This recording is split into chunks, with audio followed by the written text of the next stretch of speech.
Hey, what's up, pup?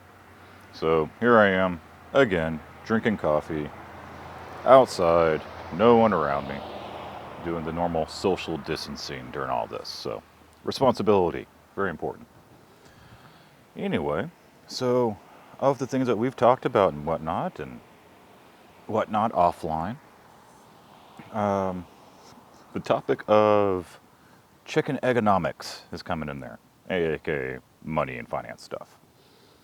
But for a long time now, when you were much, much younger, I would often go over, I'd make sure I planned getting groceries when I had you over. And all of that was so you could kind of be involved in the planning and the things like that. And along the way, we wound up getting into referring to money and budgeting in the terms of the $5 rotisserie chickens from Walmart. And that was kind of my way of helping to give you an idea of, this is how you budget, this is how money works. And let me get the light going again. And the important part of all that. And yeah, today I'm actually moving around and whatnot. We started getting into it and introducing the topic as to, you know, we could go out to a restaurant and eat. And we would do that from time to time. But at the same time, that would cost, if it's a $5 chicken, we could both eat for that.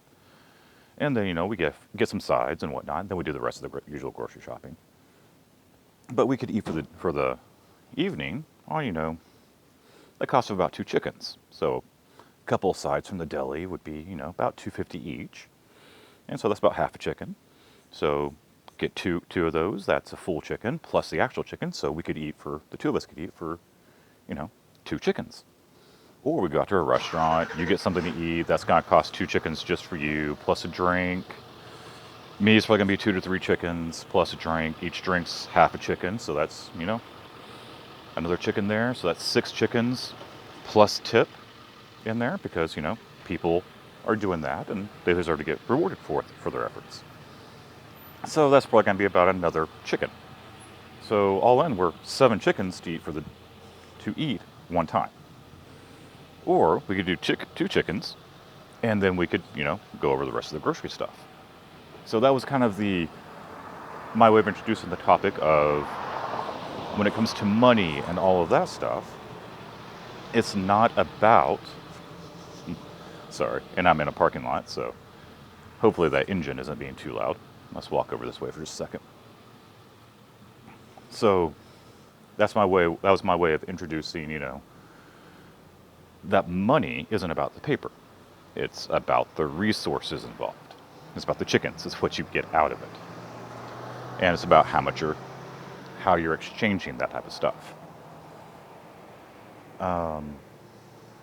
See that was our intro into money and economics and things like that, but in the terms of chicken.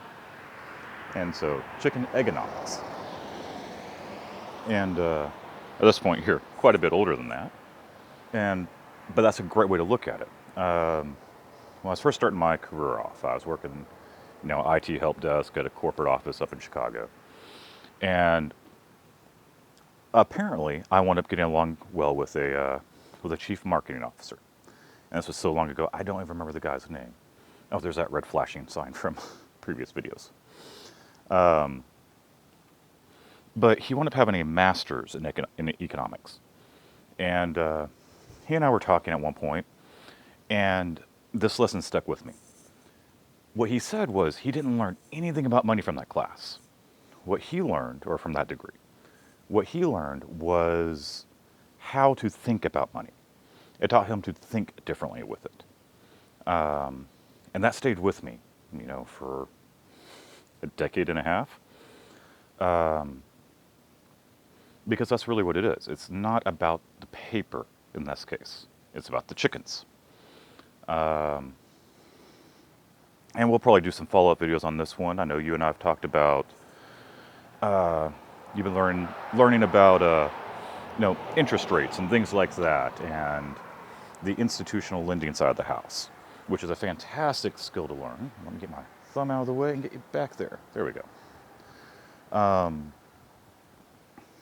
And so you're getting a percentage of the chickens you have invested, or generally Uh, institutional lending is from the consumer side, where where you're paying interest on chickens you've borrowed. So you get, they'll go ahead and give you these many chickens, and they'll let you pay them back over, a longer term. But each month they add in, they want an extra drumstick or two, and that's the way that interest rate works. And then you and I have talked about the private lending side, which is usually where the investor lending stuff comes in at. And those are deeper topics we'll get into later. But this is kind of, just a recapping that foundation of what we've already established on the important part when it comes to, you know, anything you can spend. So money in this case. It's not about, when you're thinking about it in the big picture, it's not about the money. It's about what it represents. It's the resources that you get access to. So, yeah. Oh, again, coffee time. Yay. And it is getting quite foggy out there. I'm not sure if you can tell all that from the street lights.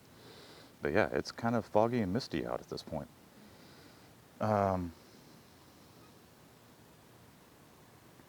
So we'll get into the more advanced portions of all this and all that. But right now, this is kind of the coffee thoughts. Hey, let's go ahead and lay the foundation for chicken economics. And yes, I'm probably not saying that clearly enough for this. Chicken eggonomics. You know, economics 101 type stuff. Or intro into. Anyway, I've rambled on just a little bit here. And other things. Probably going to be losing the rest of the beard. Go ahead and see my face for the first time in the better part of a decade. Plan on doing that probably in the next few days. So the next video, you might actually get to see my full face. It's going to be new for both of us. And yeah, so hopefully you got something out of this. Hopefully it refreshed your memory on things. And we'll talk to you again soon. All right. Bye, Pop.